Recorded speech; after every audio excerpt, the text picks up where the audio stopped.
Hello नमस्कार। आज के वीडियो में हम प्रतियोगिता दर्पण के जो मार्च महीना का हिंदी मासिक जो पत्रिका आती है उसको कवर करेंगे और उसमें स्पेशली हम स्मरणीय तथ्य को कवर करेंगे। एक्चुअली स्मरणीय तथ्य एक बेस्ट ऑप्शन होता है प्रतियोगिता दर्पण का कि अगर आपके पास उतना टाइम नहीं है कि आप पूरे मैगजीन को पढ़ें, क्योंकि लगभग 180 पेजेज आते हैं।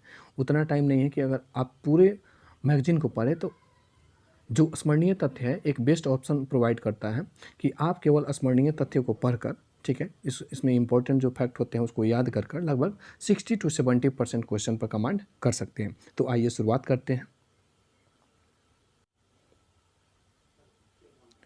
पहला प्रश्न है, भारत व यूनाइटेड अरब अमीरात का संयुक्त सैन्य अभ्यास जनवरी 2024 को किस नाम से आयोजित हुआ? भारत और यूनाइटेड अरब अमीरात का संयुक्त सैन्य अभ्यास किस नाम से आयोजित हुआ? तो डेजर्ट साइक्लोन था। ठीक है, भारतीय सेना व यूनाइटेड अरब अमीरात यानी यूएई की सेना का संयुक्त सैन्य अभ्यास डेजर्ट साइक्लोन 2 से 15 जनवरी 2024 तक राजस्थान के महाजन में संपन्न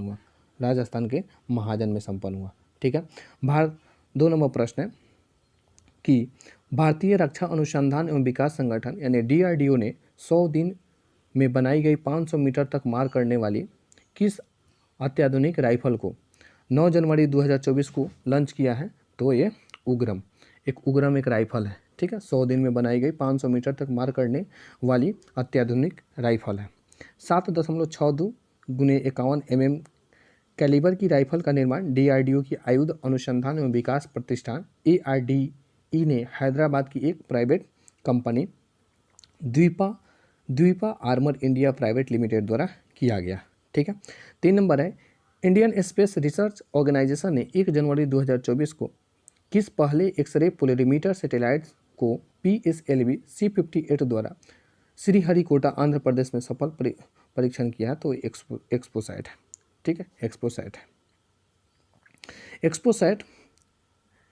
एक्सपोसैट पर पॉलिक्स और एक्सपेक्ट पेलोड है जो एक्सरे के विभिन्न स्रोतों का अध्ययन करेंगे। 4 नंबर प्रश्न है, किस महिला पर्वतारोही को मरणोपरांत राष्ट्रपति द्रौपदी मुर्मू द्वारा 9 जनवरी 2024 को Tenzing Norgay national adventure award 2022 से सम्मानित किया गया? तो वो सविता कंसवाल है। 5 नंबर है, भारत के सबसे लंबे किस समुद्री पुल का प्रारंभ प्रधानमंत्री नरेंद्र मोदी 12 जनवरी 2024 को प्रारंभ किए? भारत में सबसे लंबे किस समुद्री पुल का प्रारंभ प्रधानमंत्री नरेंद्र मोदी ने 12 जनवरी 2024 को किए? तो अटल सेतु। ध्यान रखिएगा, बहुत इंपॉर्टेंट है। Atal Setu Mumbai trans harbour link सेतु के नाम से भी इसे जाना जाता है। ठीक है, लगभग 21.8 किलोमीटर लंबा यह पुल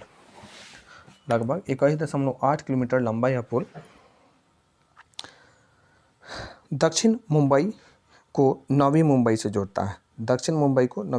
जोड़ता है।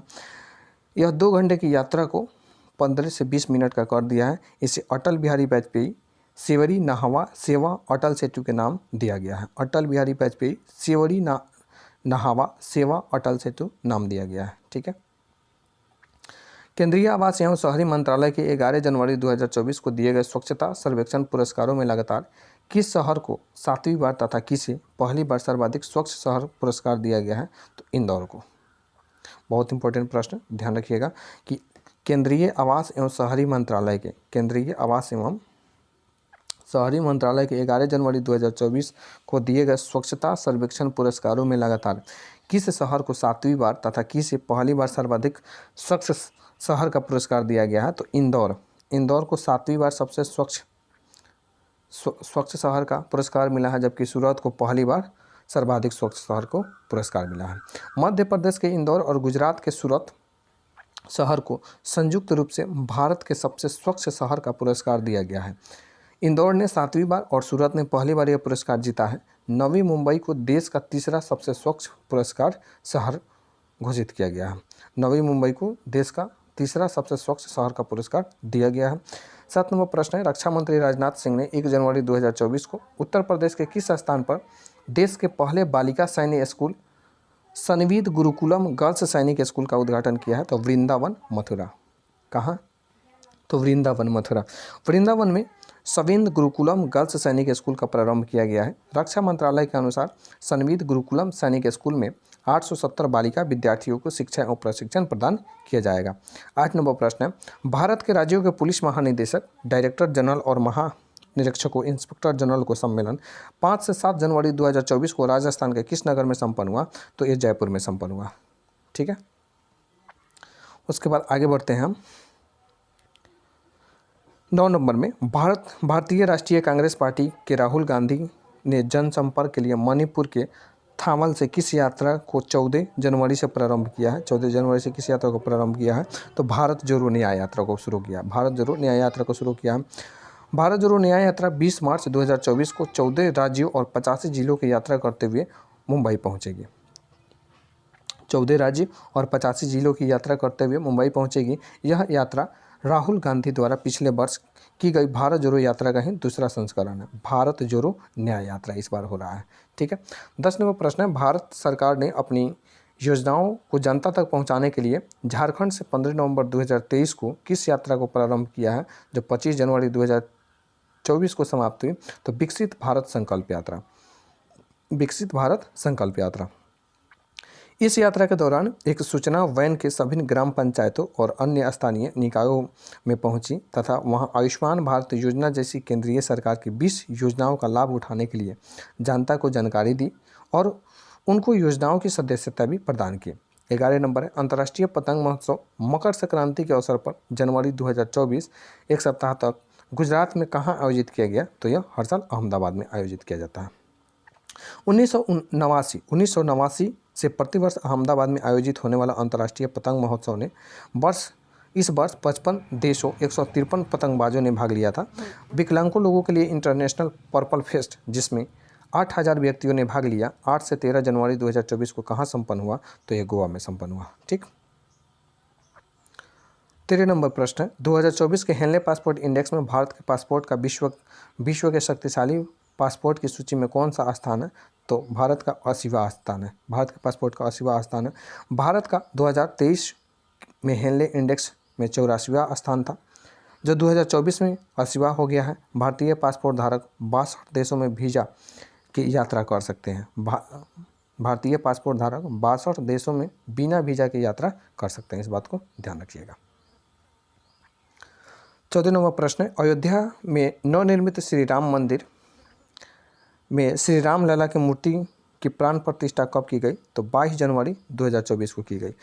इससे पूर्व प्रधानमंत्री नरेंद्र मोदी ने अयोध्या में नवनिर्मित महर्षि वाल्मीकि अंतर्राष्ट्रीय हवाई अड्डा, अयोध्या धाम और नवीनीकृत रेलवे स्टेशन अयोध्या धाम जंक्शन का उद्घाटन किया।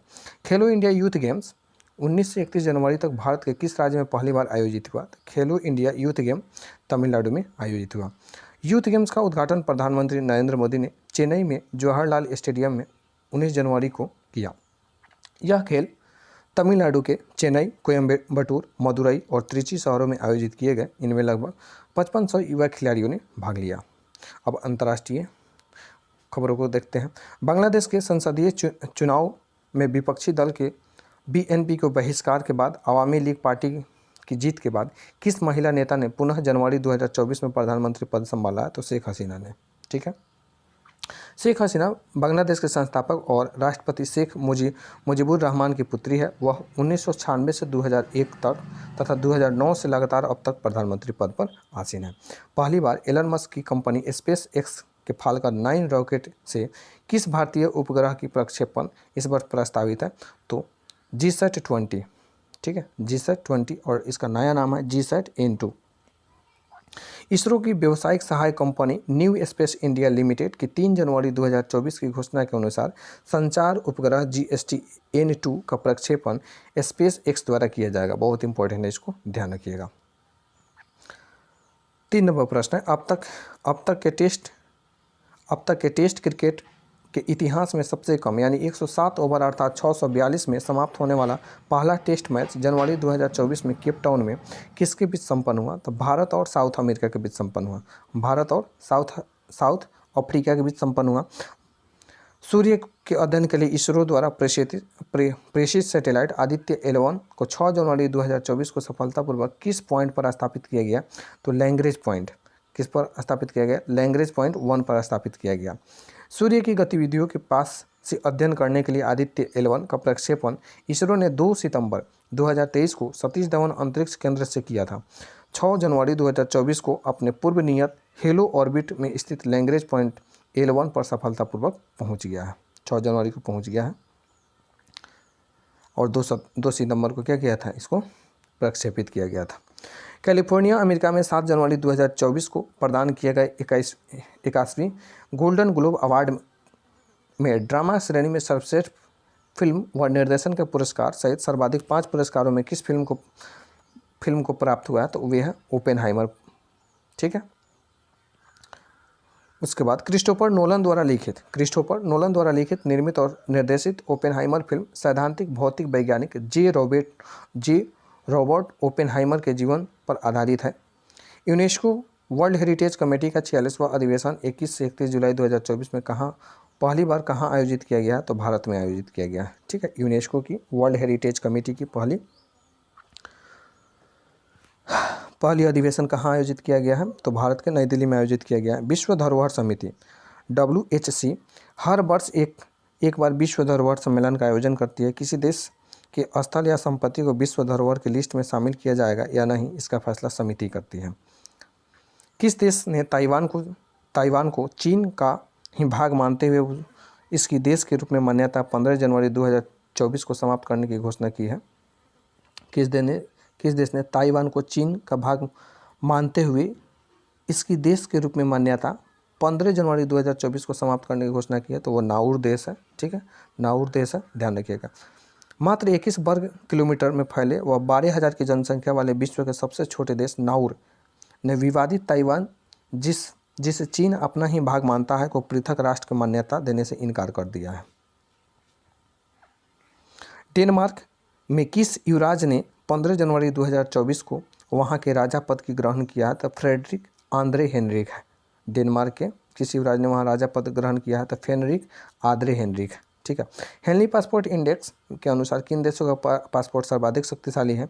तो Japan, Singapore, France, Germany, Italy और स्पेन की जो पासपोर्ट है नंबर 1 पर है। यानी 6 देशों की जो पासपोर्ट है सबसे शक्तिशाली है। पहली बार 6 देशों के पासपोर्ट सर्वाधिक शक्तिशाली इस इंडेक्स में घोषित किए गए हैं।